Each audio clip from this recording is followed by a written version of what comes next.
I'm your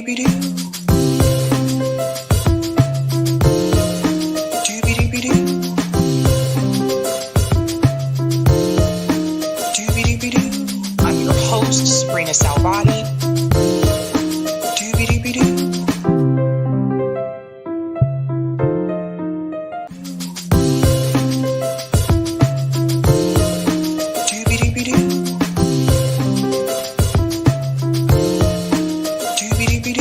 I'm your host, sabrinasalvati.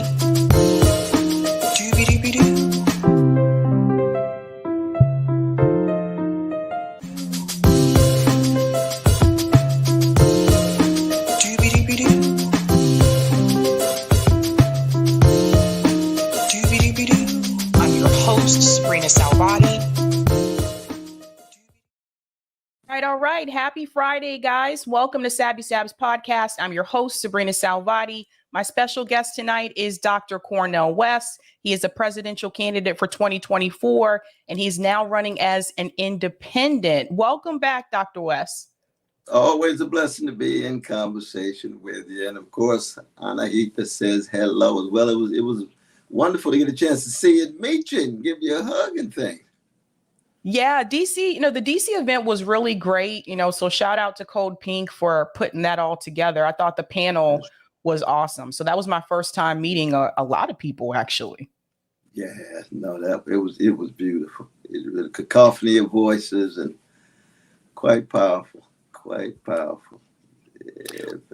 All right. So Dr. West, so we all heard the recent news that you have decided to leave the Green Party and to run as an independent candidate. And I think a lot of people, want to hear, like, why did you decide to make that decision? So Dr. Jill Stein was on the show last night. She gave her perspective about this decision, and she feels that this is the best decision for you and the way that you want to go. But we want to hear from you. Like, why did you decide to pursue an independent run instead of remaining with the Green Party? Yeah, I mean, it's always a challenge because, this terrain is such a treacherous one. I'll forever be grateful to Sister Jill Stein, Brother Ajumu Baraka for being so open in making the transition, because the transition was very important. There's no doubt about it. We had a lot of different kind of challenges. You remember Sister Jill was interim campaign manager. And then even, now she was campaign manager. No, you've always been an interim, but she and Jama made a very important contribution. But as things went on, it was clear that, you got a lot of internal dynamics in the Green Party. You got 4 debates among the Green Party presidential candidates. You have to go to a variety of different events in different states to do that, in addition to the web seminars. And then you have to try to somehow connect what you're doing in the campaign with the Green Party. And it just became just too cumbersome. It became an encumbrance in that regard. And I only got limited time, limited energy, and limited resources. And I got to go straight to the people. And I'm telling folks, it's almost like being a jazz musician playing only in a party band. And you feel as if you're continually attending to things tied to the party, and you don't have enough time to get to your mass base. And the thing about the Green Party, of course, is it is one of those long-lasting institutions since 1991, but it doesn't have a mass base. It doesn't have the base that I speak to, which is the black base and the brown base and the trade union base. It's strong on green, and it's strong in many ways. On ecological issues, and it's strong in its critiques of militarism and anti-imperialism. There's no doubt about that. But where I go and what I focus on is something I can do now much better as an independent. And that makes a world of difference. It frees me up. I don't have to go through all the procedures and all of the processes of the Green Party. I went in with a sense of humility. I said, look, I'm not assuming I'm going to secure the nomination, but I got to hit the ground. So let's say if I go to Mississippi, and in Mississippi, it's chocolate Jackson and Lexington and the Delta and so forth. And black folk ain't heard of greens in Mississippi, but they coming out like I don't know what. You see what I mean? And I'm there with the Mississippi Freedom Party, which is a legacy of Fannie Lou Hamer, and of course with Emmett Till's family, and then the family of Jenkins and Parkins, those brothers who had to deal with that vicious police attack. They never heard of the Green Party at all. Why? Because the Green Party is not rooted in those communities. But they know me very, very well because I've been there, and we have a organic connection.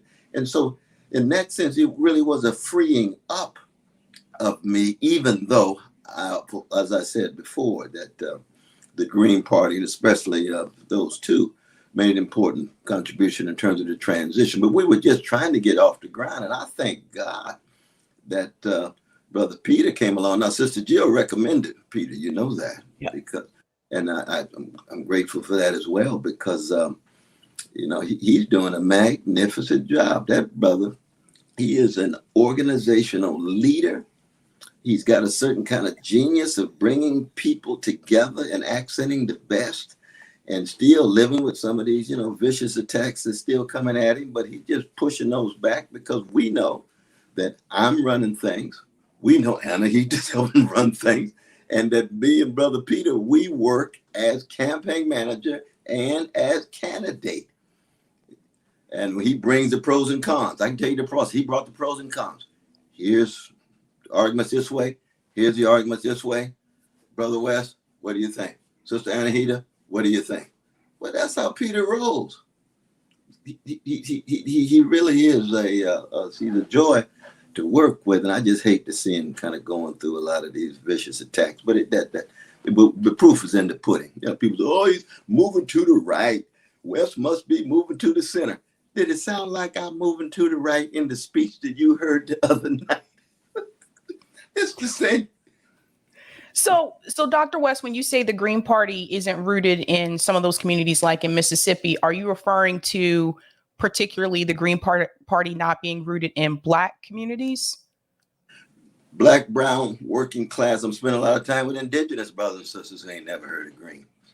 So that means, all I'm saying is that we don't have a mass left-based party. This is not a critique of the Green. It's just a description of what it is. That the American left has always been weak for the most part. We don't have a mass-based left party. So if you're actually trying to make a strong connection to the masses, it's best to go straight to them. You don't have to be mediated with a Green Party. You don't have to be going through all of their procedures and all of their debates and so forth, when you can be spending time with the people themselves, trying to zero in on their suffering, zeroing in on their struggles, trying to get them to see anti-imperial policies that we talked about with Sister Medea and Cole Pink the other night. The anti-war movement, that's very important. The critiques of corporate greed, on and on and on. And believe me, I don't have to worry at all having any kind of debate with somebody who don't want to hit white supremacy head on. I ain't got time for that. I already know what my vision and analysis is. I'm still learning and listening, but I'm now a freer person. And that's just true to my own calling. I mean, I read the statement of Brother John and Sister Jill that was very kind in terms of them, saying things about the campaign regarding the possibilities of its future. And I think the strongest argument that I heard was from Brother Ajamo saying, well, the worst thing that can happen is it could become just an individualistic project. And he's absolutely right about that. That this campaign will still be a moment in a movement. It will be a people-centered campaign. It just will not be a Green Party campaign. You can be people-centered without the Green Party. And in some ways, you can be people-centered and freer without the Green Party. So I think the reason why a lot of people were excited when you left the People's Party and went to the Greens is because of the ballot access, right? And because the Greens have this experience. So for example, I want to pull up this comment here from Justin, who has organized in reference to getting signatures to get Greens on the ballot. And he said, it's going to cost the West campaign 1.5 to 2 million to get to the 300K to 400K signatures to get on the ballot in California alone. It would cost $0 for California as a Green Party candidate.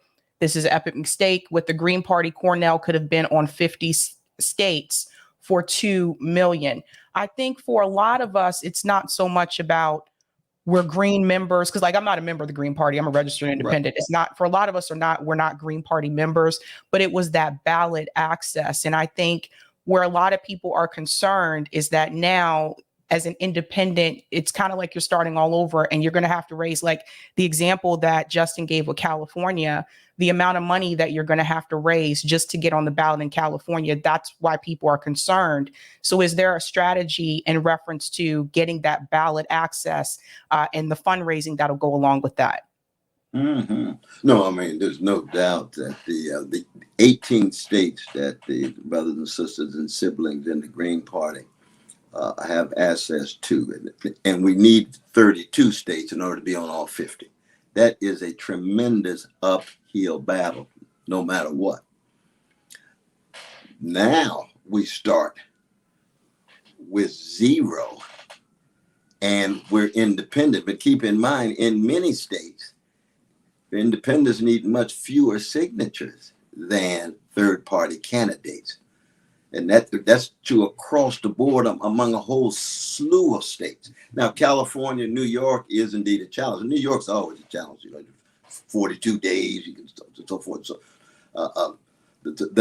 and California, if what this person says is not right, you'd have to talk to Brother Peter and Sister Rose and the others who are zeroing in on this thing to see whether it's 2 million. It's unclear. It depends on how strong your ground troops are, how many volunteers you have, and how many signatures you're able to accrue. I'm not really sure that I would readily accept that formulation about 2 million, or to accept that we would have had 50 no matter what. We're shooting really for about 35 or 40. I think Sister Jill probably had about 44 when she ran.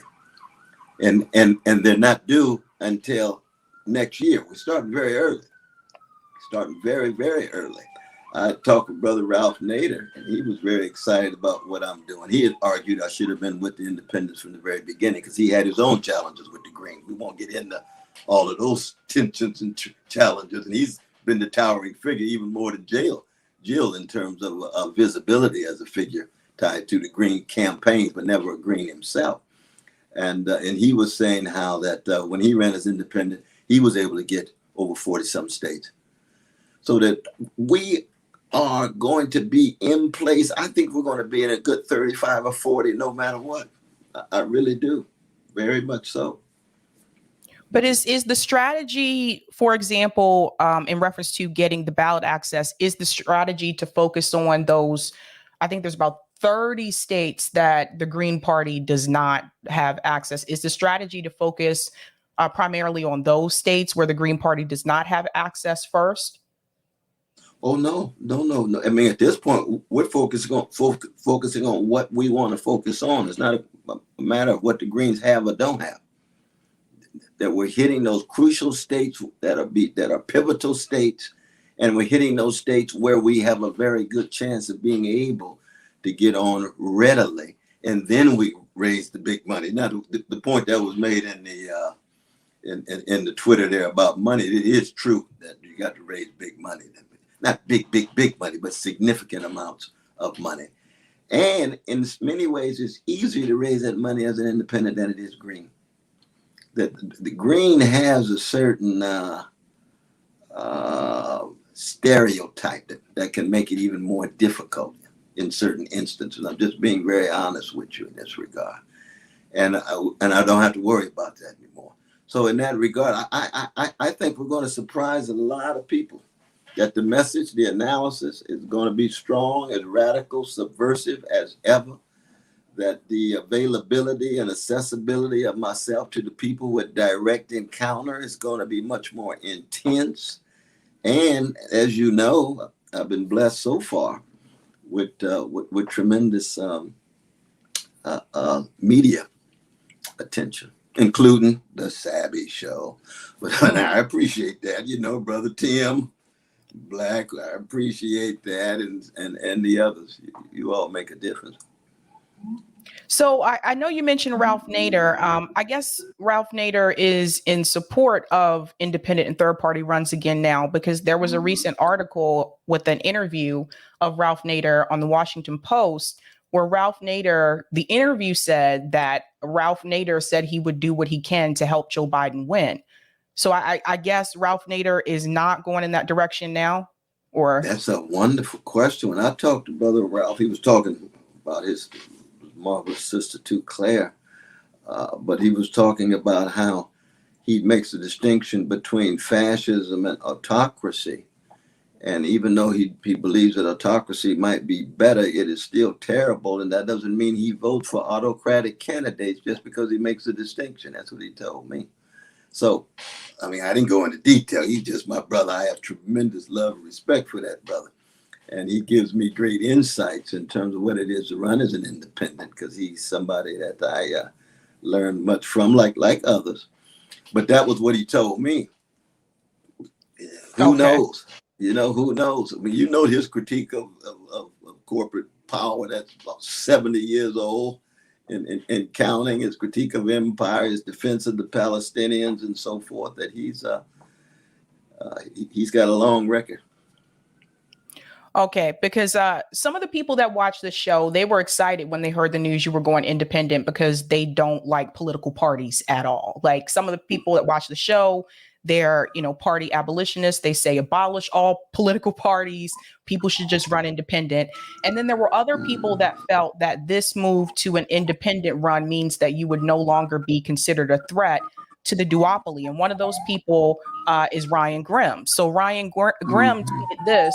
He said, Cornel West, after leaving the People's Party, is now leaving the Green Party, pledging to run as an independent.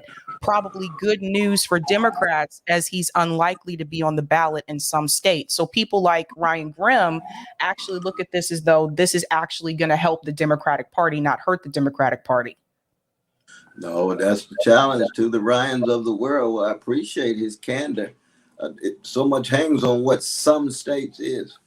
If I'm talking about 35, 40 states, that's some states. That's not all of them. But that's enough states to constitute a threat, both at the level of ballot, but also at the level of the bombardment every day of pointing out the rot in the Democratic Party, pointing out the rot in the Republican Party, the rot in the corporate duopoly, the rot in the two-party system. They don't want to go ranked choice voting. They don't want proportionality and representation. No. They're really not interested in democracy at that serious level. And then so much of what I talk about is making the connection, as you know, between foreign policy and domestic policy. See, the militarism and the imperialism abroad, more and more, is moving to the center. And there's nobody else speaking with power and insight on that issue. Our dear brother RFK Jr., don't hold your breath on my brother. Yeah. No. Palestinians, he gonna leave them dangling. I will never sell out my Palestinian brothers and sisters if I'm the last person running for president or talking on the corner. And the same is true for any oppressed group, wherever they are, you see. And so part of the challenge is the Democrats are afraid that more black folks, especially black brothers, will no longer be seduced by them. Trade unions, especially the militant wing and the progressive wing of the trade union movement, the ecological movement, and young people of all colors, genders, sexual orientation. And the young folk, if they really decide to follow through in the voting procedure, it's going to be a very, very different situation. And I do not believe at all that it's going to be Trump and Biden. Biden's going to run out of gas. And the pressure of the Hunter Biden case is going to be immense. And Trump is going to be either on his way to jail or also overcome with dealing with those 91 felonies and dealing with those 4 indictments, that both of those rotten parties are going to have to generate somebody else. And who are they going to generate? That their B team is Boy Scouts and Girl Scouts and the beneath mediocrity. Well, who else can they produce? Well, our candidacy, constant. Our candidacy, intense. Our candidacy, speaking the same truth, seeking the same justice. And the only possibility of me not running is if Martin Luther King Jr. comes back from the dead, somehow becomes a candidate for the Democratic Party, then I'm going to sit down and start just singing a song. But that ain't going to happen. That ain't going to happen, because that's the legacy that comes through me. If Fannie Lou Hamer come back and run, I'll pull back. That's the legacy that comes through me. Given that's not a possibility, they're going to have to deal with not just the ballot access that will be moving on in a significant way, but the fire, the insight, the determination, and it's not just individual. I'm just one small little wave in a great ocean of a great people. And all of those voices from the past going to be filtered through me until November. So, Dr. West, like on the real, like, because people, I got to tell you, people were very deflated. Like when they heard the news, like about half the audience was deflated. Half of them were like, well, this is better than being attached to a political party. On the real, the reality is that in my adult life, Green Party presidential candidates go all the way to the end, right? So Jill Stein didn't drop out. Ralph Nader didn't drop out. And then, of course, Howie Hawkins didn't drop out.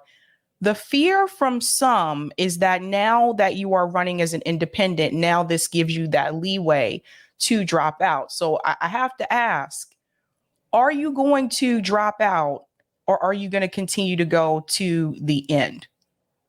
No, I think I've said in unequivocal terms, Brother Peter has said in unequivocal terms, that if I am breathing, I will be on the ballot in November. Now, if I drop dead, my name might be on there, but I won't be breathing or breakdancing or fighting or swinging or bearing witness. But I'm not dropping out at all. I don't know why people are so preoccupied with something. Well, I guess they're preoccupied because they've been betrayed so many times, and the distrust is very, very real. But no, I can tell folk up front, no way, we're going down swinging. And the swing is all the way through, not just November. We're going to be swinging Christmas, even after the election. Okay, because what you say on this show, I'll tell you, the audience on this show, what people say when they come on to the show, the audience will hold you to what you say. That's good. So I'm just giving you a heads up. No, I appreciate it. Definitely. But keep in mind, it's not just your audience. See, I don't say and do anything for audience. I'm not that kind of brother at all.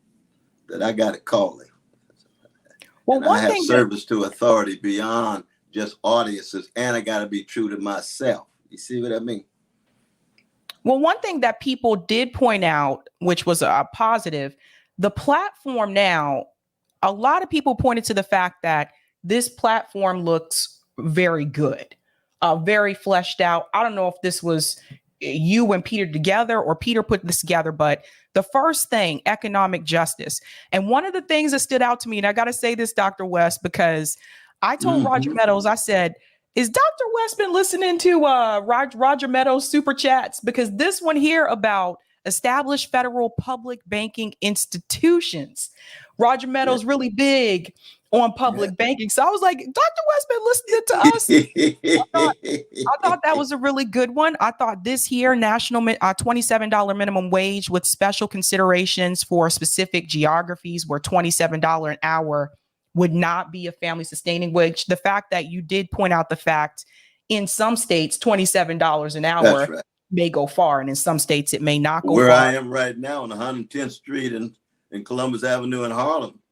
That's part of the regional specificity that we were working with. But I do want to acknowledge my dear brother Anthony Rogers, who's very close to Barack, that he's been marvelous. And he and Peter and Anahita have been working this through in a marvelous way. And I just want to just shout that out in terms of this. And I must, when Ralph Nader looked at this, he said, this is not just the most progressive thing that I've ever seen in presidential politics, but I had my researchers find some defaults and defects, and I couldn't find it. I said, but all these platforms have faults. He said, I couldn't find it, Brother West. I said, well, I appreciate that. The worker justice I thought was really good, especially this one right here. Establish a worker bill of rights that includes the end of right to work states. I'm in one of those states, by the way. They can fire you for no reason. They can fire you for no reason. Oh, go ahead. No, you. You go right ahead. You go right ahead. Environmental justice, of course, we knew this one, nationalize the fossil fuel industry, moving beyond the Green New Deal. I think that's, again, that's taking it a step further than where That's we right. were 2 years ago, and just like saying, oh, we need a Green New Deal. The other one here, health justice. This was a big one for a lot of people. Go beyond Medicare for all. Go beyond it again. Yeah, So this is further to the left than what we had with the Bernie's campaigns. I thought that was absolutely. important. This one, which I think a lot of people missed, and I'm just going to say pandemic because YouTube likes to trip over when we talk about this, but establish a pandemic commission to deliver justice for populations disproportionately impacted by the pandemic. I thought that was a big one. Of course, racial justice. Now, this one right here, I know your favorite, reparations. One thing I will say here, reparations commission for a national program to address the unpaid debt to Black U.S. residents. One thing I would add is, in reference to commission, we already have reparation committees.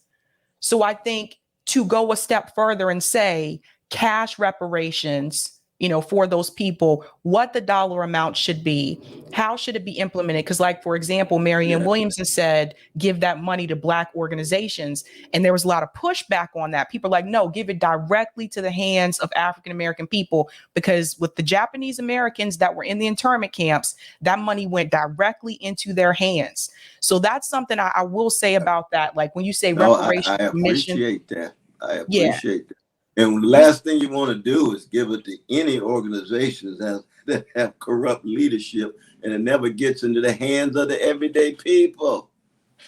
that's right. Transformative justice. This is a huge one. Protect free speech, enforce whistleblower protections, and stop the prosecution of those who expose government corruption. So I think about someone like Edward Snowden, right? That's right. And I've talked about pardoning Julian Assange, and as well as Mumia Abu-Jamal and Leonard Peltier and others. But this sense of ensuring that the censorship doesn't get in the way, people are free to express, petition, assemble.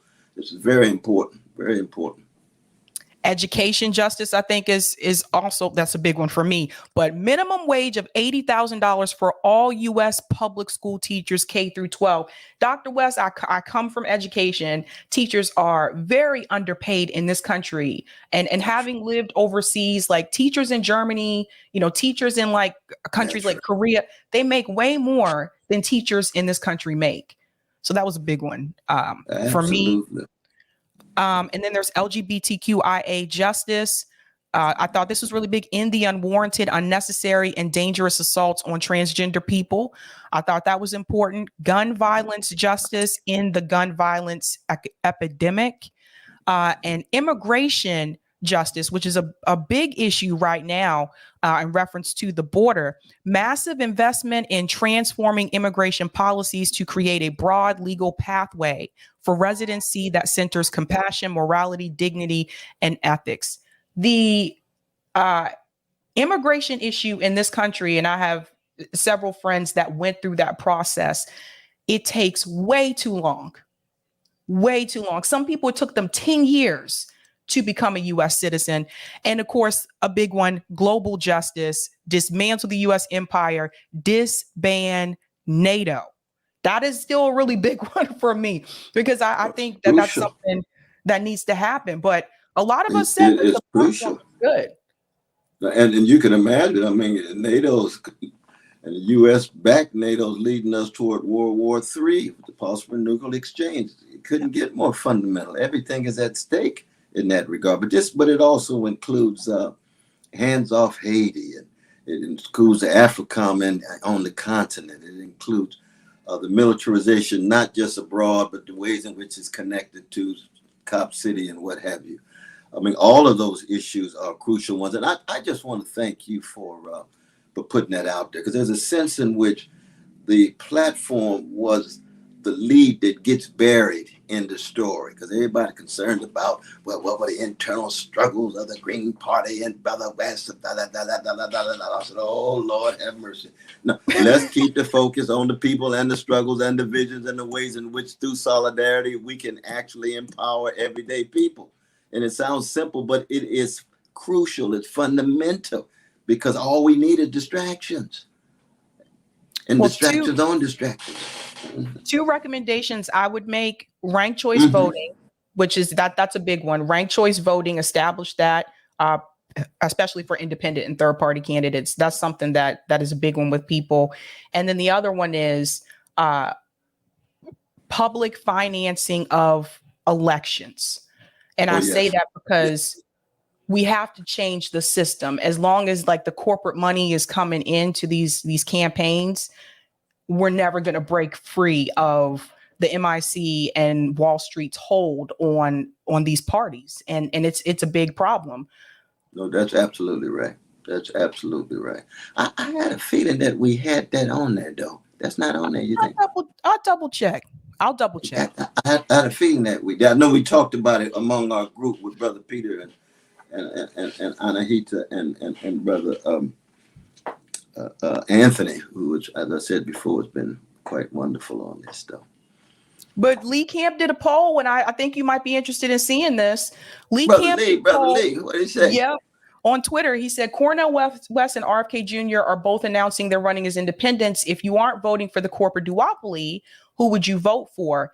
And so far, you're in the lead. 44.6% said they would vote for you. RFK is second. Claudia's third. And other is 7.5%.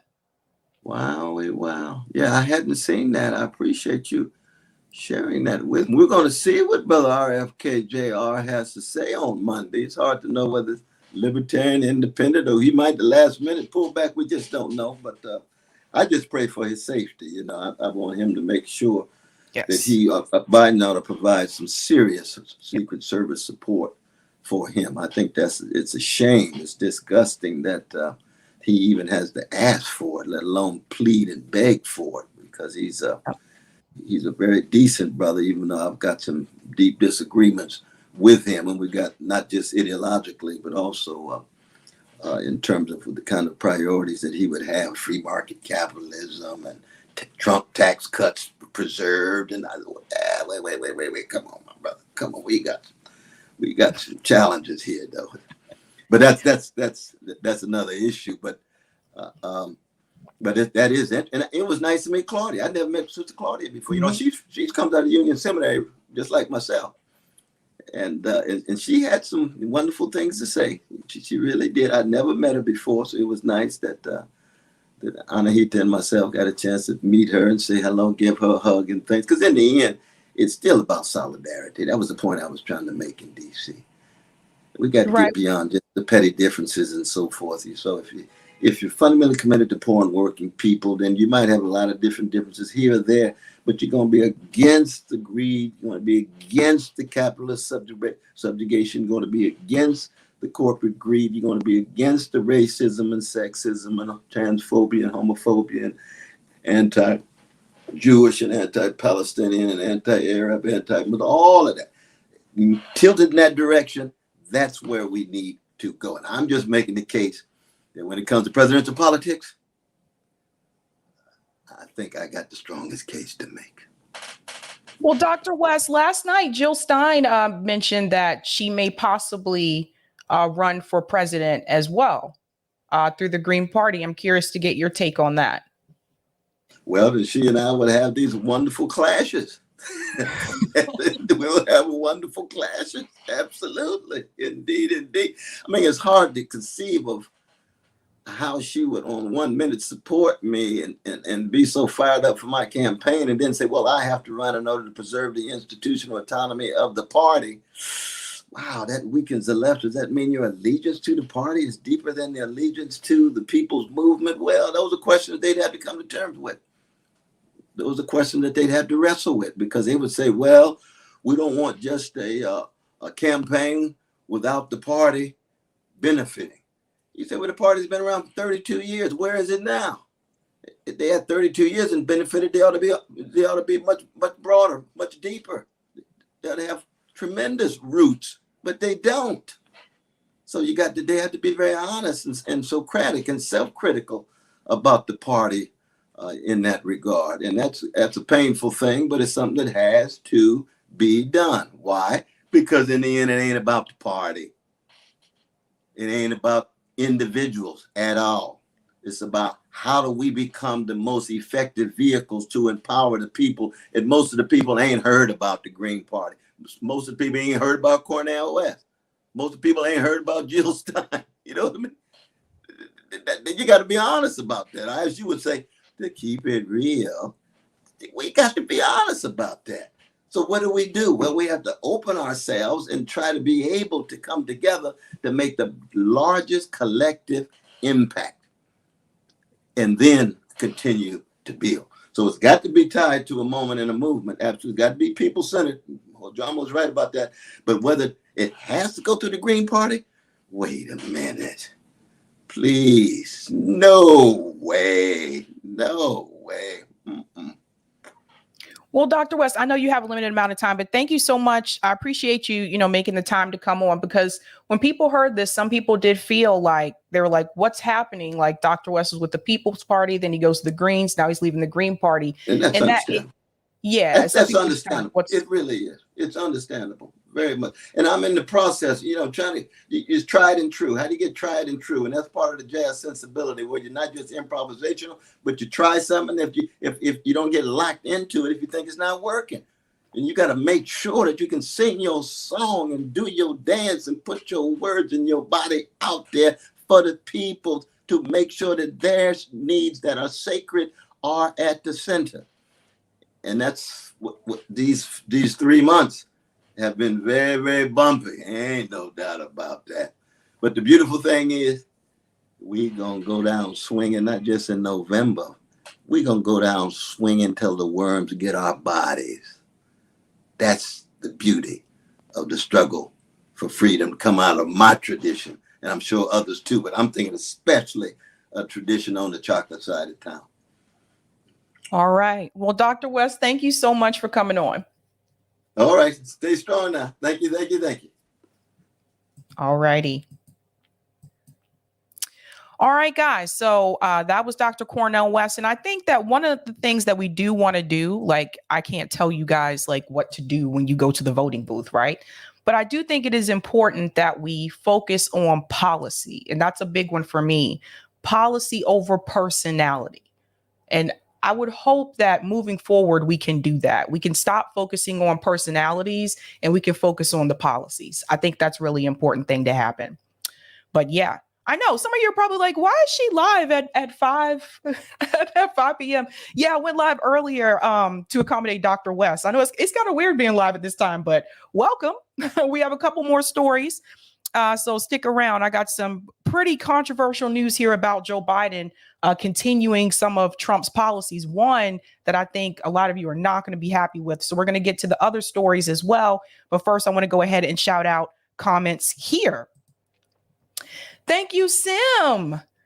Thank you, Sabby and Dr. West. Whatever we hear tonight, I hope to hear how this solo move to independent has a greater impact for the people than a Green Party coalition. Thank you, Sim.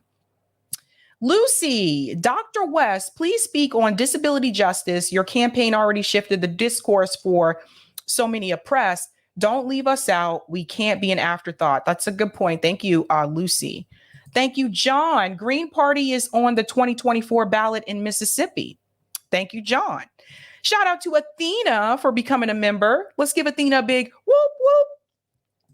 Thank you, Roger. National Infrastructure Bank Coalition interview. Yes, I'll send that. And thank you also, Roger. Bully pulpit to get more states to become CBI states. Thank you, Okime. Thank you, Sabby, for this chat. And thanks, Dr. West. Dr. West has my vote. My worry is for him personally. He's long stood for integrity, but we know they will be coming for him. Worse, even his family. My prayers for him. Thank you for that. Thank you, Roger. Appoint an HHS secretary to grant federal waivers to states to pursue their own single payer plan in case Congress gets in the way. This is a good point. Roger, you got to write all these points down. You honestly create a PowerPoint. We should do a show on all these things.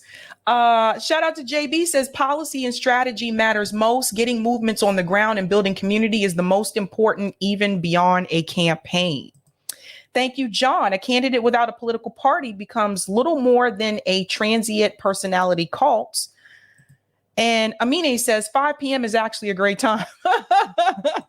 Yeah, it's weird for me because I'm just not used to, one time I went live at 11 o'clock in the morning. That was when Claire Daly came on, and that was weird. For me, it was weird being live at 11 a.m., but these things do happen. Okay, let's go ahead and give a shout out to those who are Sabby patrons. Let's go ahead and shout out those bad boys. Thank you to all of you who are Sabby patrons. I really appreciate your support. If you're interested in being a Sabby patron, I have 5 categories: Ultimate, Sabinators, Sabsters, Sabbies, and of course, members. All of their names are listed here, and you can also see their names scrolling across the bottom of the screen there on the ticker. And I want to give a shout out to a new Sabby patron. Over here, we call them newbies. Let's give it up for GM Briggs in his house. In the house. Okay, let's do Rockfin. Go ahead, Eric. All right. Thank you, Dave, for the tip on Rockfin. It's good knowing you're covering this and the fight goes on and goes up from here. I'm not on the electoral so much, but building the street as able. Thank you, Dave. All right, guys, what else are we going to discuss tonight? Let's go ahead and share that beautiful thumbnail. Roll that beautiful bean footage. I'm being silly today. You guys started it last night, actually. All right, tonight we are discussing, of course, Cornel West was just here to talk about his move from the Green Party to independent. We're also going to discuss Bernie Sanders calls the cops. Yes, he did. We're also discussing Joe Biden wall. What is Joe Biden doing? Continuing another one of Trump's policies here, and he's getting a lot of pushback from people about it, which I appreciate. And last but not least, the Florida woman alert. What happened to this woman in Florida? I feel like a lot of people are not covering the story. And I think TYT was the only one I've seen so far that's covered it. But a lot of people need to hear about some crazy things happening in Florida this year alone. But let's go ahead and get into this story about Joe Biden and the border wall. Joe Biden, at the start of his presidency, I tried to tell people that Joe Biden was continuing some of Donald Trump's policies. Well, that continues today because now Joe Biden is getting a lot of criticism, not just from the Democratic Party, but also from people from the left as well, because he has decided to expand Trump's border wall. I kid you not. Let's get into this clip here from NBC News. Now with late details. So let's go ahead and chime in here for just a second, and then we'll continue the video. We have to remember when Trump was president and he said he wanted to, build this wall, even when he was running during that time. Remember, the Democratic Party was heavily critical about an idea of a wall. They opposed it. They were against it. Let's all remember AOC crying at the border, the tears coming down her face, saying, "Oh my God, the kids are in cages." We remember all this happening when Trump was president. But some of those things still remain. Kids are still in cages. AOC has no tears. Now you have Joe Biden adding on to Trump's border wall. Now, all of a sudden, a lot of Democrats are either silent about this or they're actually defending Joe Biden. And AOC is one of them that is actually defending him. And she's actually saying that this isn't even true. Multiple outlets have reported this, including the New York Times. We'll show you that in just a second. But AOC is out here telling people that this is not true. You see how bad this is in reference to party politics? Tonight, a major reversal. The Biden... Money moves. Money moves, people, right? So how many times have we seen where money has been allocated towards one thing, but our government will move that money to something else? Let's go back to the pandemic. Remember when Joe Biden, we had those pandemic relief funds? Remember when Joe Biden used some of that money and allocated it towards the police? Now, all of a sudden, you can't move money. They seem to forget. I don't. See how they just lie? See how they just lie? Like, honestly, people, you cannot defend it. You really can't. But people are. People are out there defending Joe Biden. Lie after lie after lie. The largest ever deficit for Democrats on this issue. And Peter joining me now. Peter, the administration tonight announced it will resume deportation flights for migrants from one country. Lester, that's right. Border officials are currently seeing more migrants from Venezuela than from anywhere else, and now they will once again face those deportation flights. Let's pause there. Let's all remember Anya already debunked this. When I interviewed Anya recently, I said they keep saying all the migrants are coming from Venezuela. What did Anya tell you? Anya said most of those people had already left Venezuela and they were living in other Latin American countries trying to have a better life there, only to realize that shit was bad in Colombia too. Then begin to make their way to the United States. You got to pay attention to these things. This comes after the Biden administration gave temporary legal status to 500,000 Venezuelans. Thanks for watching. Okay, so watch this. AOC, mind you, is about to debunk what we just saw. Listen to this. She put out a statement from Representative Ocasio-Cortez urges Biden administration to reverse decision on border wall. Listen to this. Representative AOC released the following statement after news broke today that the Biden administration is expediting construction on parts of the border wall. The Biden administration was not required to expand construction of the border wall, and they certainly were not required to waive several environmental laws to expedite the building. The president needs to take responsibility for this decision and reverse course. A wall does nothing to deter people who are fleeing poverty and violence from coming to the United States. You do not risk your life or your children's lives going through the Darien Gap or traversing hundreds of miles of the desert if you have any other options. Walls only serve to push migrants into more remote areas, increasing their chances of death. It is a cruel policy. So AOC is actually saying that what they just told you in the media, what they're saying is incorrect. She's saying the Biden administration was not required to continue on to add on to the border wall. But AOC openly endorsed Joe Biden. Is AOC going to retract her endorsement for Joe Biden? No, she's not. And neither are the rest of them. Jamal Bowman, they're all going to still back and get behind Joe Biden. And he's continuing something that Donald Trump started, which they all opposed, and they'll still get behind him.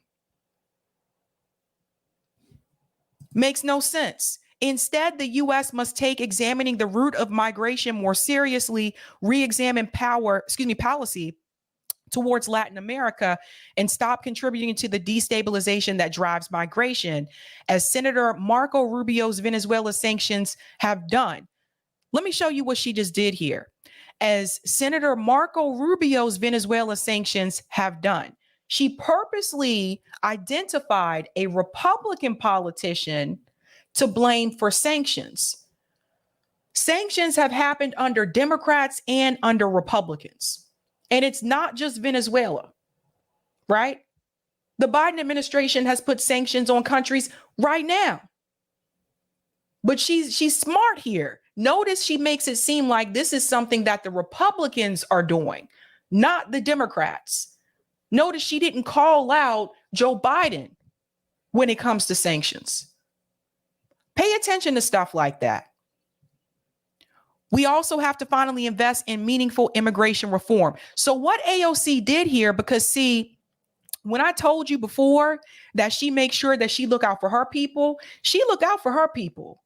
She makes sure when it comes to an immigration issue, when it comes to an issue about Latin Americans, she makes sure she try to look out for her people because that's the majority of her constituents in her district. So she paying attention to that. But what she did in this statement, she said, oh, let me come and defend, my constituents. Let me defend the people who are trying to migrate here. But at the same time, she calls out the Republican Marco Rubio to make you think that it's just the Republicans who have done this. This is how AOC kind of straddles the middle a little bit. This is what she does. She goes kind of far to an extent to make it seem like she's still progressive. But at the same time, she still makes sure she maintains that base within Democratic leadership and the status quo. This is why I said before, I think AOC is one of the most dangerous politicians when we talk about political careerists, because AOC is on track right now. If she continues this way, she's on track right now to become the next Nancy Pelosi. This is the same kind of stuff Nancy Pelosi did, especially at the very beginning of her career. Remember, Nancy Pelosi, at one point in time, she's on TV, on record, supporting universal health care. And over time, she slowly started to walk it back. That's AOC. Now, the New York Times also called this out. U.S. will build stretch of border wall and begin deportations to Venezuela. So we can see some of the people here. The Biden administration on Thursday said it would expand former President Donald Trump's wall on the Mexican border and begin deporting thousands of Venezuelans in an effort to cut down on the migrant surge that shows no signs of abating. The moves are an about face by the White House, which is under political pressure to stem the flow of people. Criticism is intensifying among Republicans as well as Democratic leaders in New York, Chicago, and elsewhere who say the influx is overwhelming their ability to house and feed the migrants. During his campaign for president, Mr. Biden denounced efforts to build a wall along the U.S.-Mexico border, saying it was not a serious policy solution. But on Thursday, the administration said it was waiving more than 20 federal laws and regulations to allow for the construction of physical barriers along a portion of the border of South Texas near McAllen. Let me show you the picture here. So here's Texas, and there's McAllen, and you can see here the proposed barriers right here. And let me go ahead and tell you something. This isn't going to be the solution. People will find a way in. I lived in a country once upon a time that had a wall. Germany. People still got in. People still found a way to get to the other side. People will find ways to get in. So what are they going to do? Are they going to build a wall around the entire United States? And I'm here to tell you, walls, people are like, yeah, it'll work. It'll solve the problem. It may keep some people out, but people will still find a way to get in. Let's go on. In announcing that the U.S. government would begin deporting Venezuelans who entered the U.S. unlawfully, the Biden administration was reversing a policy of not sending migrants back to the troubled South American country, where years of political unrest and economic turmoil have driven millions of people to flee. Let's stop there. Why do they have the economic turmoil? Part of that is because of the sanctions, right? Part of it is because of U.S. interference. We created this. We created this mess. And it's not just Venezuela. We destroyed Haiti. We're destroying Somalia right now. We destroyed Afghanistan. This is what the U.S. government does. And it goes on to say here, last month alone, 50,000 migrants from that country crossed the southern border, a record number, and they now represent the second largest nationality group, dwarfed only by Mexicans. So it is very important, guys, that we pay attention to what this administration is doing, because I'm going to keep it real with you. People say a lot when they're on the campaign trail, but more people need to start calling out how Joe Biden has continued Trump's policies. When people tell me that Biden is the lesser of two evils, I continue to tell you there is no lesser of two evils. And those people are really hesitant on purpose to point out the things that Biden has continued that Trump did. When we talk about the tax policies, that's another thing where Biden continued some of Trump's tax policies to protect people who are wealthy. We cannot leave these things out. And the more we continue to say that, the more people will start to realize that both of these parties are corporate and serve corporate interests, and that both of these parties are not looking out for the American people. Period. I'll take that comment on Rockfin, Eric. Thank you. Thank you for the tip. Love Jam. Did Joe ask to be installed? Thank you, Roger. The existence of political parties forces us to compromise our principles. This is why Dems are silent on the wall and bot call out their own on sanctions. I think you mean but call out their own on sanctions. This is why West left the left to be a different left. Thank you for that.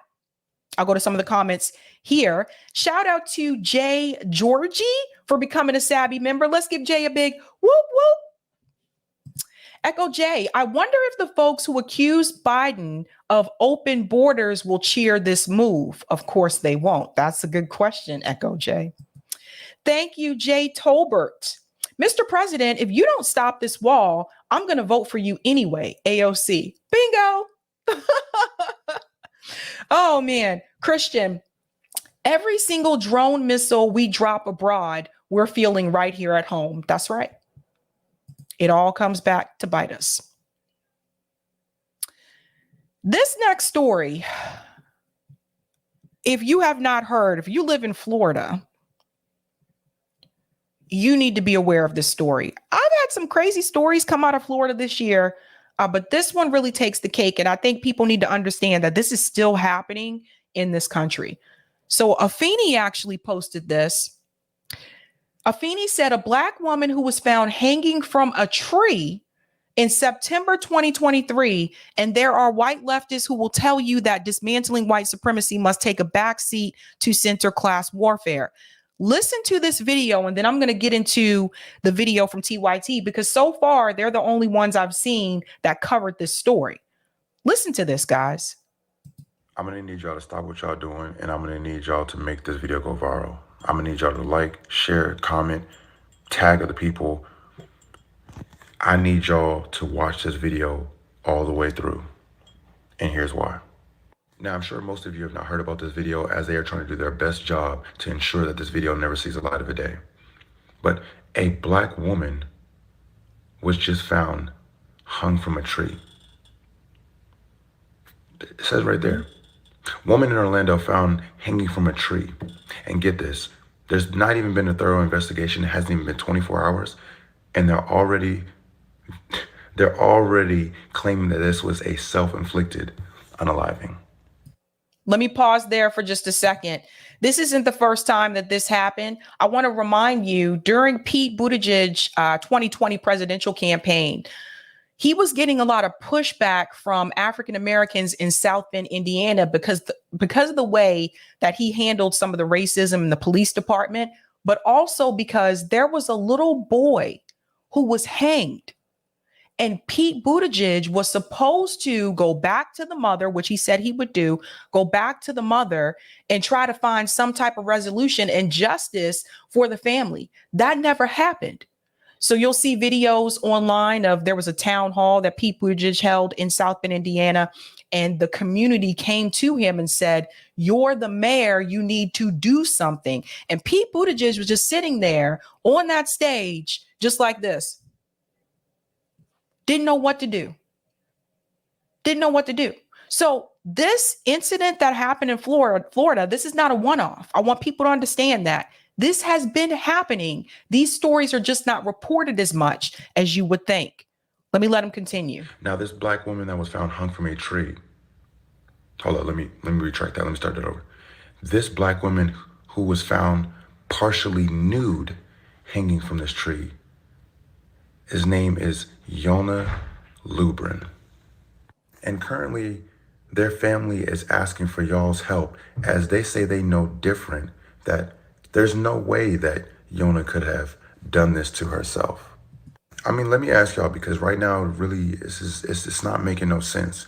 I mean, they find a black woman hanging from a tree, partially nude, and in less than 24 hours of not doing a thorough investigation, they deem it a self-inflicted unaliving.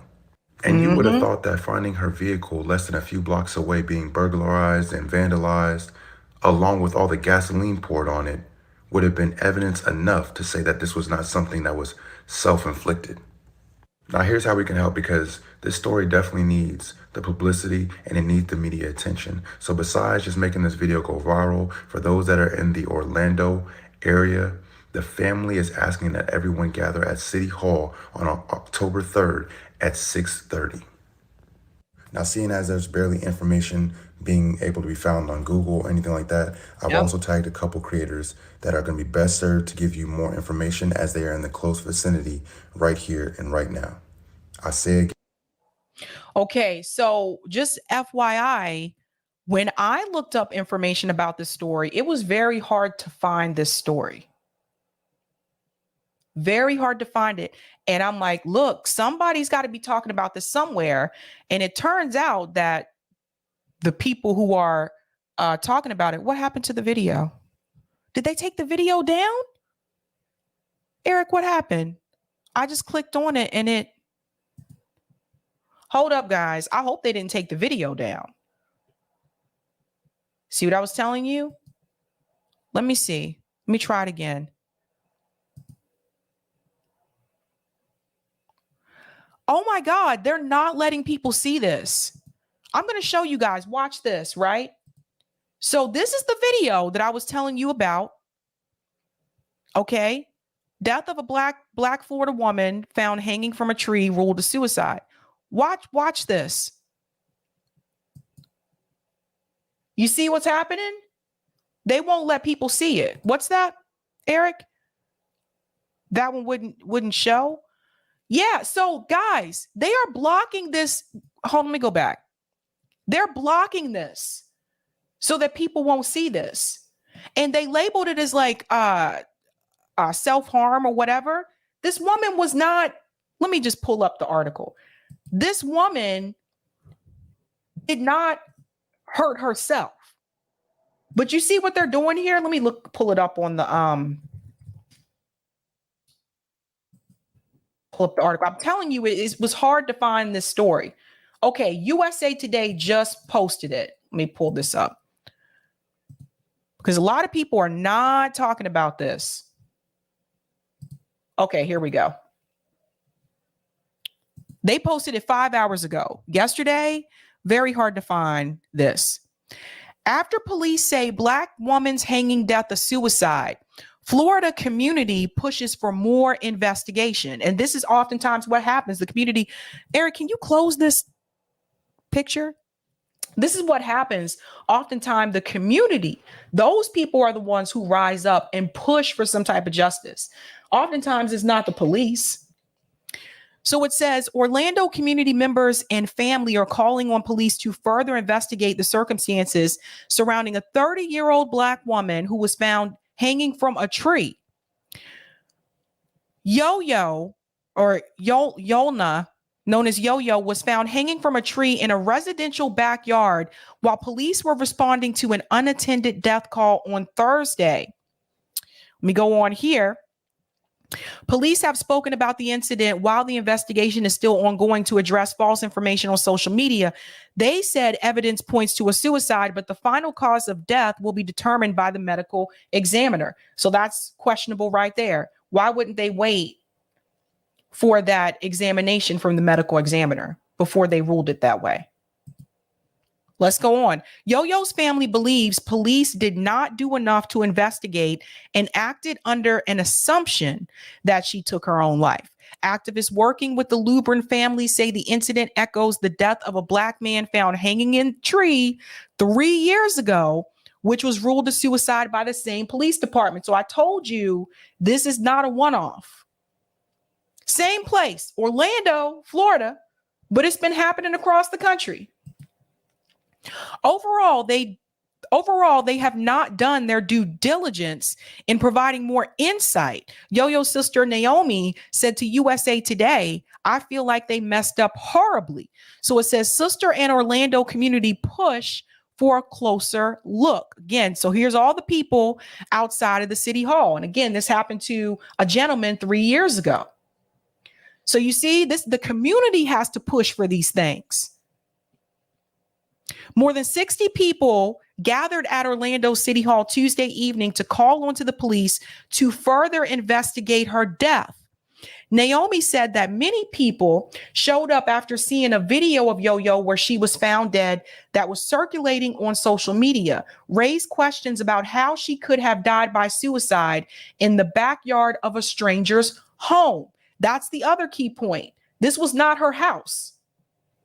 The video, which has been removed from social media, but was reviewed by USA Today, showed Yo-Yo with her chest partially exposed in a position that her family believes does not indicate that it was a suicide.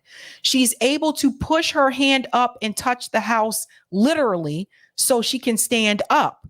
The person who filmed her body took another video. All doors are open. Hold on, let me see. The person who filmed her body took another video of Yo-Yo's car outside the house. All the doors are open with clothes and other items strewn around the car. The windshield and the driver's door are smashed. So let me get this straight, ladies and gentlemen. We're supposed to believe that this woman smashed her own car's windshield and then committed suicide?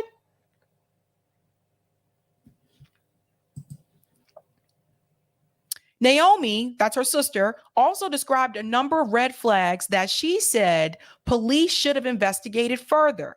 OPD declined to comment on the investigation and therefore have not confirmed the following. Now, this is what Naomi said.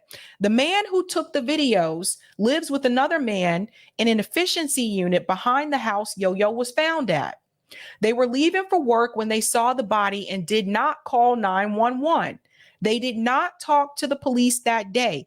That's strange to me. By the time Naomi arrived at the scene from her home in Fort Lauderdale, a few hours after police reported arriving on the scene, police had already packed up and left. Police told Naomi that they did not search inside either of the homes because they did not have probable cause. Texts from Yo-Yo the night before show that she was with someone she described as creepy. Let's put all the pieces of the puzzle together, ladies and gentlemen. The police are just going to ignore that. Witnesses told Naomi they heard a woman making a lot of noise that night. They're not looking into this at all, and then just automatically ruled it as a suicide, and now they're rekindling. So they don't know what direction to take it because they're getting so many contacts from the community. So this kind of stuff, like, this is why I push so hard back against policing, because like I said before, they ain't solving these crimes. A lot of times I think some people, they watch like these cop shows and they think this is what cops are actually doing. They really out here solving these crimes. They're not solving these crimes. They solve 0.02% of crimes. This was a perfect example. This is very concerning. Who was Yo-Yo Lubrin? She was a brilliant, smart, intelligent young lady. She was full of laughter and always gave love. She took care of their disabled mother and was a loving aunt to her nieces and nephews. Naomi said that Yo-Yo was a part of the LGBTQ community and believed in unity above all else. Her 31st birthday would have been October 13th. The family has set up a GoFundMe to help with the funeral costs and a second autopsy.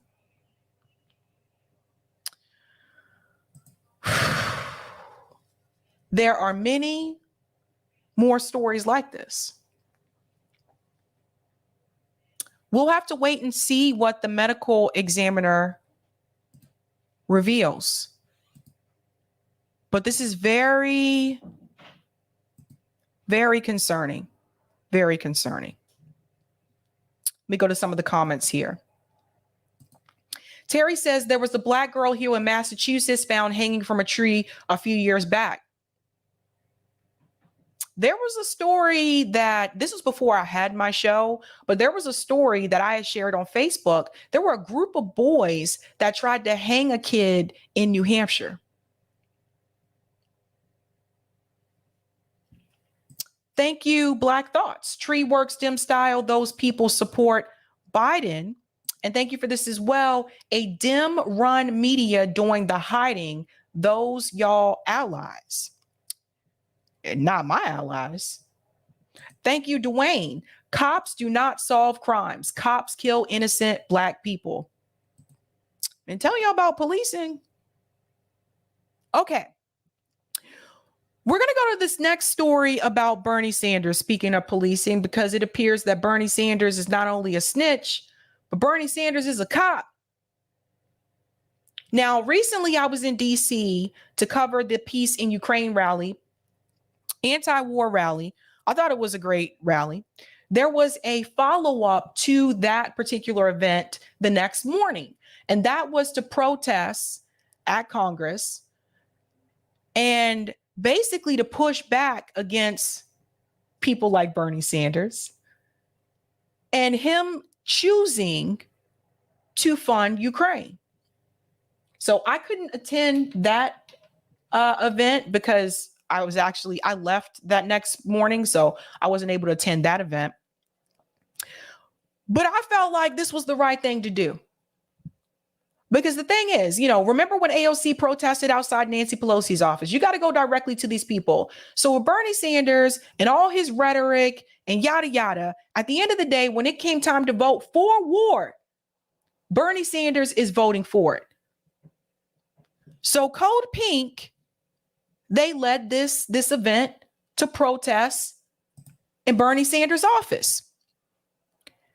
Bernie Sanders decided that he should arrest people. I think this isn't the clip that I had. It's this one first. So Medea Benjamin had a speech here. I want to go ahead and play this because, again, I believe with holding people accountable, holding politicians accountable, go directly to the source. So that's exactly what they did. I want you to hear what Medea Benjamin said in reference to Bernie's decision to continue to fund Ukraine. Listen to this. Now, this is them at that follow-up event in Congress. We must work hard to achieve a realistic and mutually agreeable resolution, one that is acceptable to Ukraine, Russia, the United States, and our European allies. So let's sit down, let's negotiate, and let's come up with a diplomatic solution. That is Bernie Sanders' own words. Those are Medea's words. Those are Bernie's words. So what they're doing is they're holding Bernie Sanders' own rhetoric against him. Remember when you said this, Bernie? That is the good Bernie. Yeah. That's the Bernie we want. Not the other Bernie who is okaying billions and billions of dollars in weapons and says you can't talk to Putin. And we have one word answer to Bernie when he says you can't talk to Putin, because he said that to us. We say, try. Right? Try. We want to see what the result of Biden talking to Putin is, right? We want to hear that. We want to know that they've had not one conversation, lots of conversations. We want Bernie to call for a ceasefire and for peace talks. And I don't think that's too much. I think others will follow. We're going to go to the offices of the squad today. We think that the Democrats would be with us if it was a Republican White House. Think about what Medea just said there. See, this is partisan politics at its finest, ladies and gentlemen. She just told you the Democrats would be with them if it was a Republican House. But because it's not, like, for example, if it was Trump that was in the White House, right? They would actually probably be in favor of what Medea and her group is doing. But because Joe Biden's in the White House and he's a Democrat, the Democrats that are in Congress are going to be silent.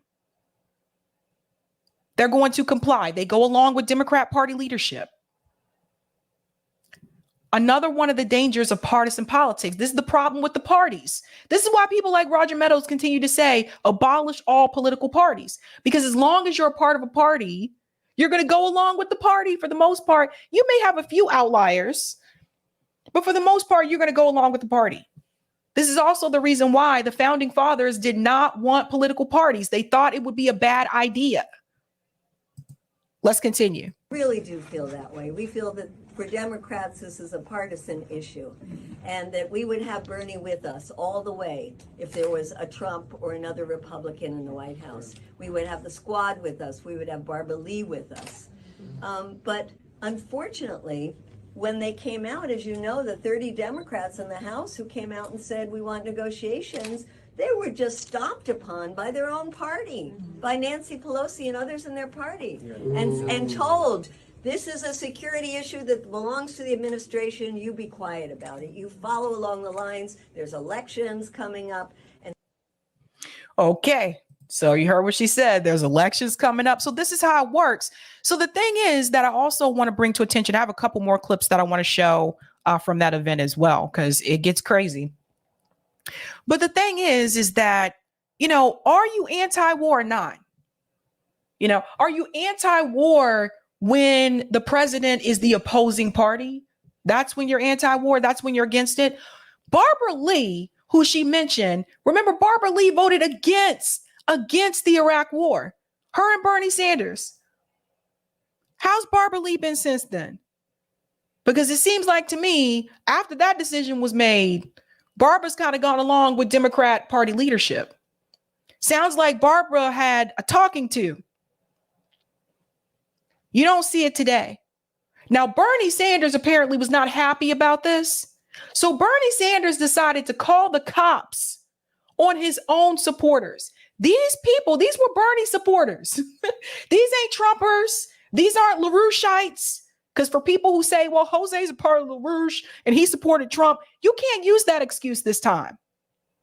These are people who supported Bernie Sanders. And his response is, instead of facing the people and talking to the people face to face and hearing what they got to say, his response is to pick up the phone and call the damn cops. Bernie Sanders is a snitch. And I don't trust that man. You should not trust. No trust there. Anybody who would do that to their own supporters? Look at it.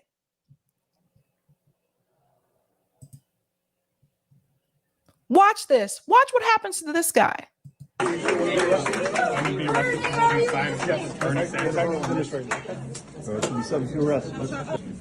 you, Leo. Why are you getting arrested? For holding up a sign, a quote from Bernie Sanders calling for negotiation. Bernie Sanders had me arrested for holding up his own quote. You see that? So this is the quote that Bernie Sanders said. So keep in mind, all of them weren't arrested. Okay? So all of them were not arrested. Certain ones were arrested. They had this guy arrested because he was holding up Bernie Sanders' own quote. Apparently that was a problem for Bernie.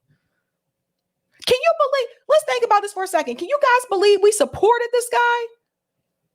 Can you guys believe we donated to this guy, canvassed for Bernie Sanders, knocked on doors for this guy? And Bernie, this is how he treats his supporters. So he's just holding up the quote.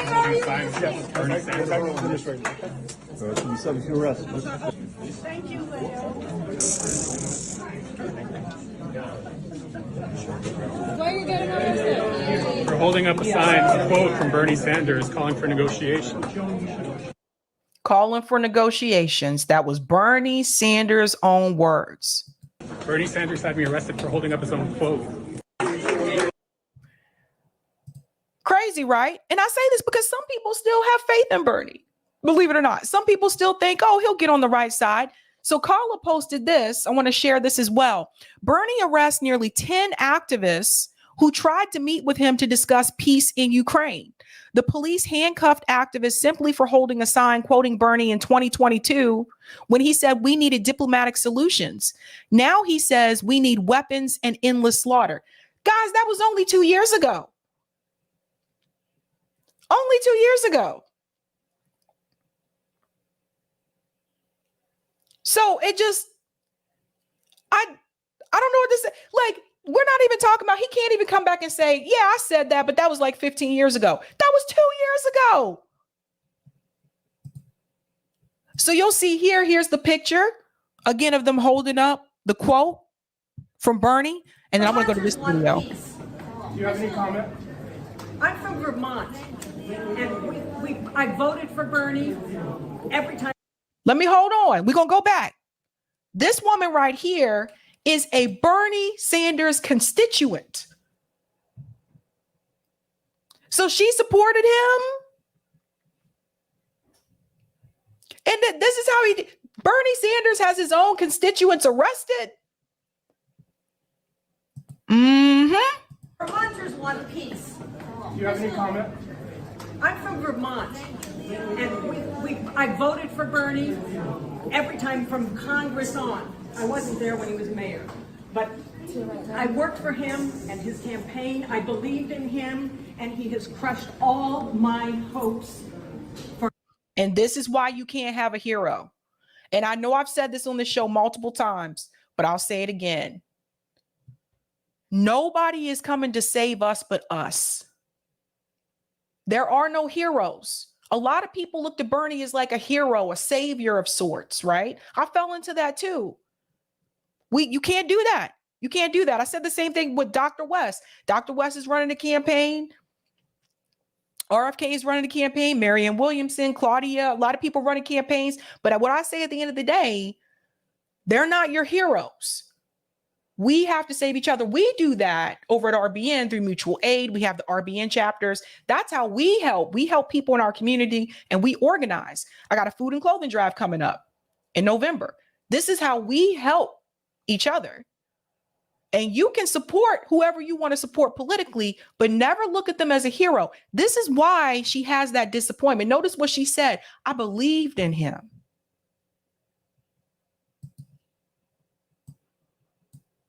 All my hopes for some kind of sanity within this building. He recently tweeted out that he wants to see more funding go to Ukraine a couple of days ago. Can I get your reaction to that?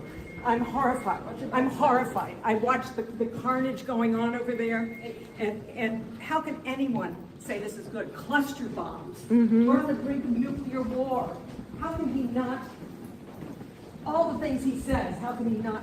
Why are they arresting you? Thank you for holding up a sign, a quote from Bernie Sanders calling for dialogue. And in Bernie Sanders' office, they seem to suggest that war is solidarity, which is madness, how they're co-opting the language of peace and liberation to lead us to World War III. It's crazy. They're so out of touch, not just with American people, but with the entire world. And this is They're not out of touch. I want to correct him here. It's not that they're out of touch. They know exactly what's going on. They know what's the right decision, but they're following party leadership. Bernie Sanders is supposed to be an independent, but let's be real. He's basically a Democrat. He always caucuses with the Democrats. It's not like he stands alone on many things anymore. And he also follows Democrat Party leadership. So I wouldn't say that they're out of touch. They're not out of touch. We got to change this framing. We got to change this rhetoric. Bernie Sanders knows. Bernie Sanders traveled across this country talking to hundreds and thousands of people 2 election cycles in a row. Working class people, poor people. Bernie Sanders knows exactly what's going on. And he's been a politician for a long time. So it's not that Bernie is out of touch. Bernie is playing the Democratic Party game. So you got Bernie Sanders out there now saying we need to give them more funding. So for the people who continue to say that Bernie Sanders is anti-war, can you stop saying that? is supposed to be the progressive hero. Yeah, what do we need Bernie to do? We really just need him to step aside and leave room for other people who are actually going to. Let me rewind back. I want you to hear something that he just said. This is very telling. Remember what I told you about the hero part? With the American people, but with the entire world. And this guy is supposed to be the progressive hero. Yeah. Did you hear what he just said? He said this guy is supposed to be the progressive hero. This is part of the problem. They look at him as a hero. He's not a hero. There is no hero in real life. The heroes are in the movies. It's Marvel Comics.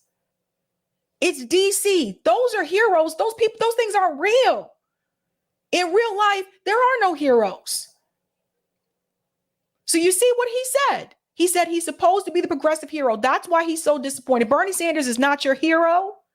Bernie Sanders is playing the Democrat Party political game. And that's why he's been able to stay there as long as he has. Because if Bernie was serious, really serious about a strong political revolution, Bernie wouldn't still have that seat. They would have made sure they pushed him out too. Let's call it what it is. Let's continue. What do we need Bernie to do? We really just need him to step aside and leave room for other people who are actually going to fight for us. He said Bernie needs to step aside and leave room for people who are actually going to fight for us. That's not the solution. Anyone that comes in to Bernie's place, especially if they're running two-party, they come into Bernie's place. Once they get into that Senate, they either going to have to compromise or they're gone. Trust. There's a reason why some people don't get reelected. There's a reason why. Or they could just redraw his district like they did Dennis Kucinich and say, you're out. He's not focusing on the systemic problem. I appreciate their activism, their anti-war activism and all they do in reference to that. But I think he's not looking at the system. The political system is the problem. So Bernie retires, someone else takes that spot for Bernie. In order for them to keep that spot, they're going to have to play the game. That's how they keep that seat. So you have to change the system. And you change the system by getting corporate money out of electoral politics. That's how you change the system. As long as you got corporate money in electoral politics, the system itself is not going to change. It's all controlled by money. And that money comes from some pretty high, powerful places. There's a lot of dismantling that needs to happen, and removing an individual person is not the solution. The solution is to dismantle the fucking system. That's how you make that change. Let's continue. Fight for peace, because he obviously isn't courageous enough to fight for peace. Peace, solidarity. Okay, so that's another one of the clips that I wanted to show. And another one, because like I said, there was a lot of this. This guy, he's another one that is a Bernie Sanders constituent. Let's show his clip as well. Why did you protest outside of Bernie Sanders' office? To end the war in Ukraine, end U.S. funding for the war, no funding for war, funding for health care, Jimmy Lee housing. from Burlington, Vermont. He's a constituent of Bernie Sanders getting arrested. Right here.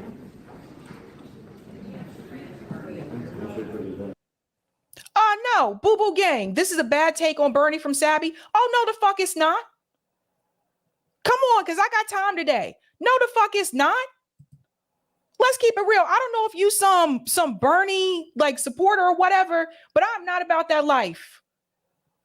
Bernie is exactly who I said he is. You can continue to be fooled by Bernie if you want to, but I will not. Get out of here with that bullshit. They kill me with this. Go back to defending your hero. Go back to defending your hero. What are we demanding Bernie do, Jimmy? We want him to end the war. Speak out against the war. If he spoke out against the war, it would make a huge difference. It would make a huge difference. He's lined up for using and abusing Ukrainians. And he's been supporting using and abusing Vermonters who live in the terrible noise zone of the F-35. at the airport. 115 decibel F-35 taking off and landing in a city. It's a crime. And Bernie. See, he's talking about some of the issues in Vermont. So it's not even just the Ukraine thing. He's talking about some of the decisions that Bernie's made that is affecting people in Vermont. Supports that. He's the supporter of assaulting people. We need peace. 1,000 children live in that noise zone. Any others? Shame. Yeah. So another Bernie constituent, and it just, woo. And then there's this woman here with the red hair. I think this was the first video that I saw when I realized like people were getting arrested. This woman here. Bernie is for diplomacy.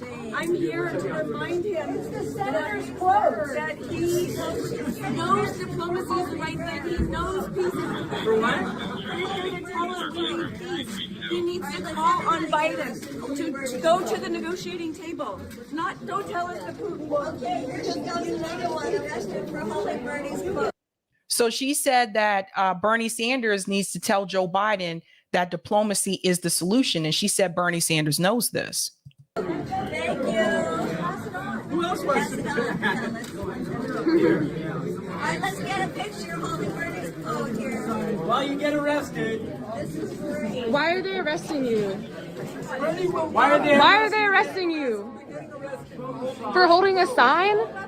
Leslie, why are they arresting you? All right, folks, if you're still blocking the hallway, it counts as demonstration. You see this, guys? For holding the sign. These are Bernie Sanders' words. They're getting arrested for holding the sign. Your crowd is and so just please get to one side for us. Just to one side. Let the media, the cameras go down.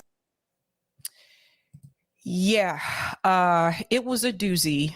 Now I want to go to another clip because, like I said, there were a lot of these, and this is what I had to say to people because I'm serious about it.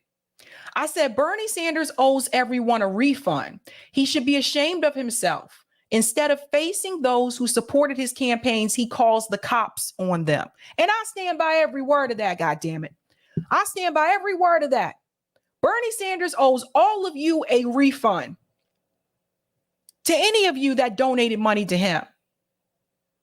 Because this is, it was working class people primarily who supported Bernie Sanders campaigns. It was those small dollar donations, which he got a lot of. He had the most money in 2020. That came from us.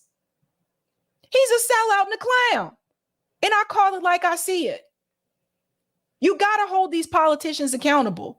Now, we know I done said it for a wild time that Bernie Sanders is a fucking fraud.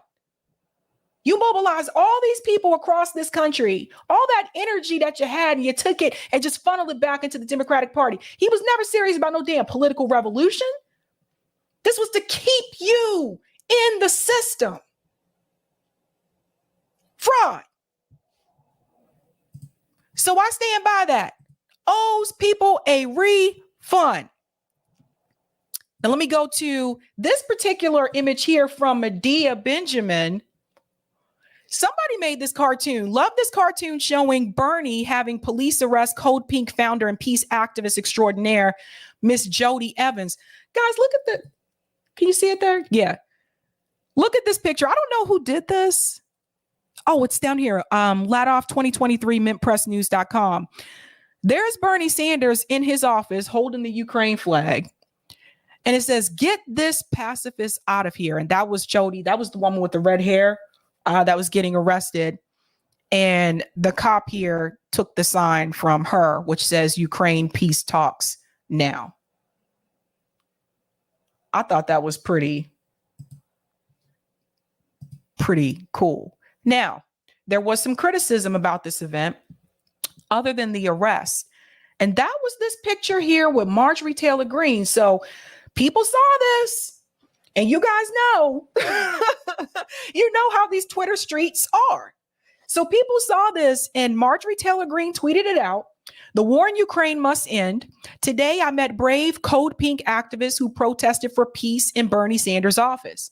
He had 11 of them arrested. Peace and free speech shouldn't be a partisan issue. We don't agree on most things, but we do agree Congress should stop fueling the war in Ukraine. And this picture got a lot of people talking. There's Marjorie Taylor Greene taking the picture with Code Pink activists. Now, why were people mad about this? Because Marjorie Taylor Greene is a Republican. And the Code Pink people, like I told you, those were Bernie supporters, right? So they support the Democratic Party. And people were like, how dare you guys take this picture with Marjorie Taylor Greene? So the organization faced criticism because of this picture. And they did issue a response. And they said that basically, long story short, that number one, it's not like they went up to her to protest with her, but she asked if she could take a picture with them and they didn't know, really what to do. So they said, sure, why not? Went on to say that they do not agree with Marjorie Taylor Greene as being anti-war because they said that while she is against the war in Ukraine, she supports other wars. And she also, when asked by Breonna Joy Gray, remember, Bree did ask her on Rising, she said, would you support a decrease in the military budget? Remember, Marjorie Taylor Greene said no. So they came out with a statement. Here's my take on this. If I were Code Pink, I don't think I would have issued that same statement. What I would have said is, Marjorie Taylor Greene is standing in this photo with us because she is against the Ukraine war. Instead of asking us why we took this picture with Marjorie Taylor Greene, maybe you should be asking why the squad members and other Democrats who claim to be anti-war, why they're not trying to take a picture with us. That's how I would have said it. But because they faced some heat and they faced that criticism, they pushed back and was like, oh, wait a minute. No, we do not agree with her on da-da-da. No, bump that. We all know that. We know how she feel on different issues and stuff like that. You ain't got to agree with her when it comes to those other issues. But I don't think that was a good response, because the thing is this photo is very telling. You don't see AOC in this photo. Rashida Tlaib, Ilhan Omar, Bernie Sanders, whose office they were protesting at. Bernie Sanders called the cops on them. MTG didn't call the cops on them. So I wouldn't have given that response. But they got that pressure. They got that heat. I don't know if that was a good move, because the thing is, it's not just about the Democratic Party. It's about war, period. And right now, it seems like a lot of the Democrats that are in Congress are supporting the war. They're supporting the funding. So you got to find people who are agreeing with you about that no, we need to stop this funding. So for me, it's just kind of like, did you have a problem with it when you were taking the picture with Marjorie Taylor Greene? You probably didn't have a problem with it. You probably didn't see it as a bad thing until you were criticized for doing it. Stand firm in what you believe. If you felt that was the right thing to do, stand up for that. That's how I feel. Now, Bree actually interviewed one of the Code Pink activists, also who was with Dr. West at this time at that same event. I want to show you this clip here.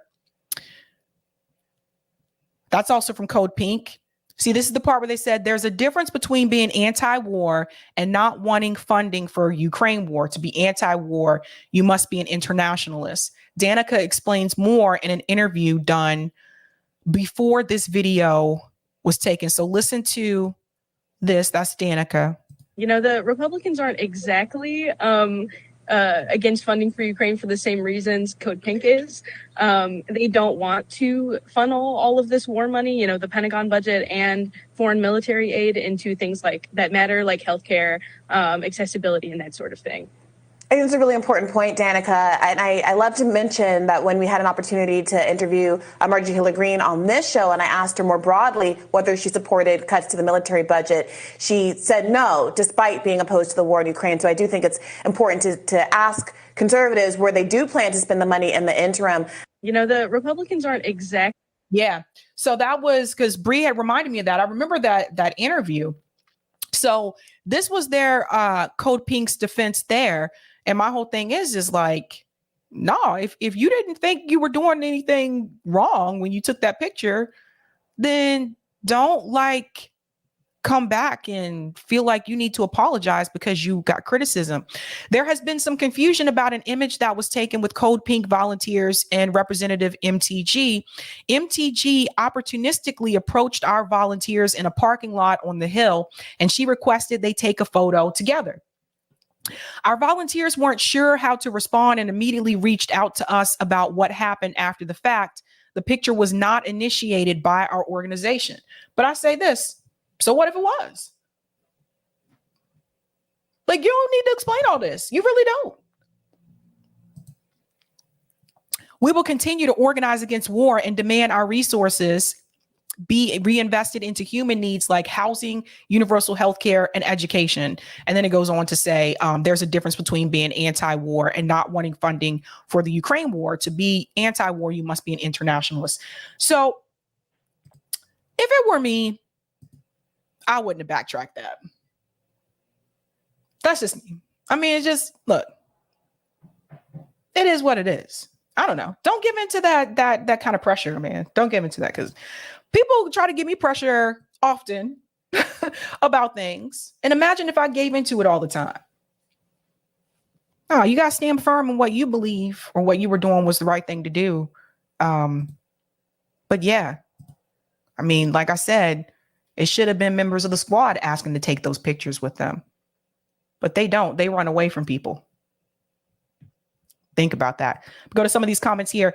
Thank you, Janice. Police don't even list some crimes as crimes. My disabled sister was defrauded by a shady contractor, took her for over $80,000, was told by the police to sue the contractor. Straight BS. Shout out to 100 Black Roke. He wasn't even called what he is.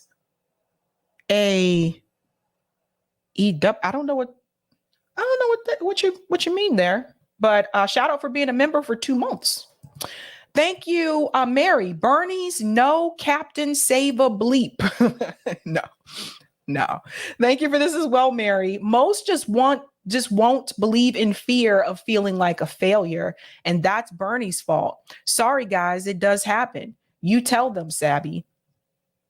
It's always funny to me, like the Bernie like supporters coming here as if Bernie is some like messiah and shit. Get out of here.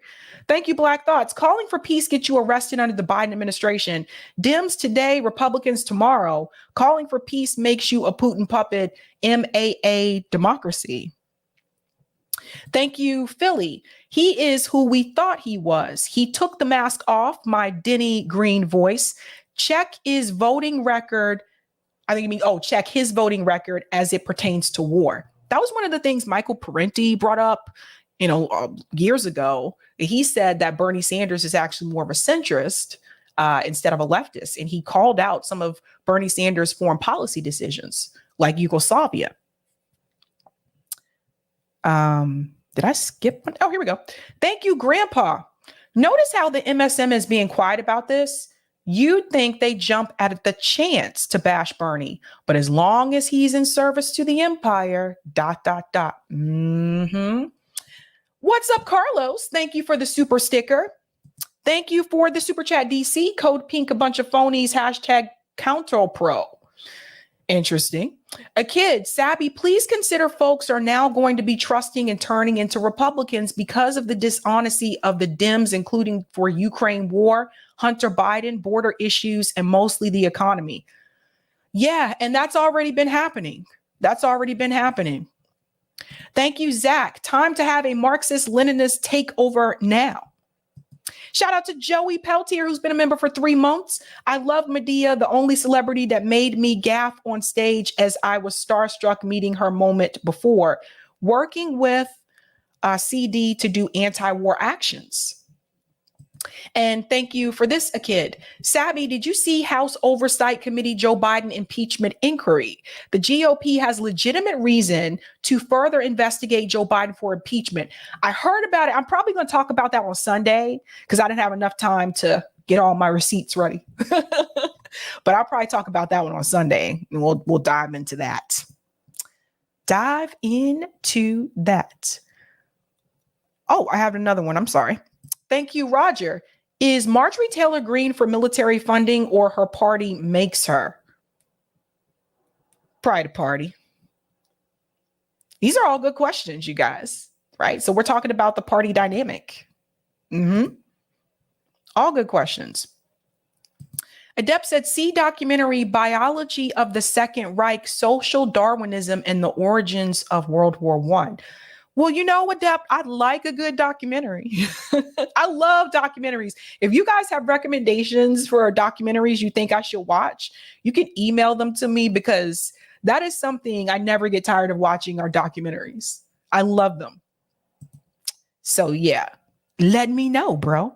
All right, guys, that's the show for tonight. It feels kind of weird because it's like 6:48 and I wouldn't even be going live right now just yet. So, but we have come to the end of the show. I'm sorry. But I'll be back live on Sunday. And I actually do have a couple more interviews coming up. There is a Green Party candidate running for president, Davi. He's going to be with me Tuesday evening at 7 p.m. ET to talk about his campaign. And yeah, should be good stuff. But yeah. All right, guys. I'm about to head out. And that is a wrap. I know it feels weird. I don't know what to do with myself now. Maybe I'll watch a movie. Yeah, maybe I'll watch a movie. Movies. What's something I should watch on Netflix? Let me know. Because I started watching this show on Hulu. Thing about shows is I get like hooked and then I start binge watching. We Need Critical Thinking. Watch Kiss the Ground. Great documentary. All right. I'll check that out. I need something to watch. I like watching thrillers, just not watching them alone, because then I get kind of scared.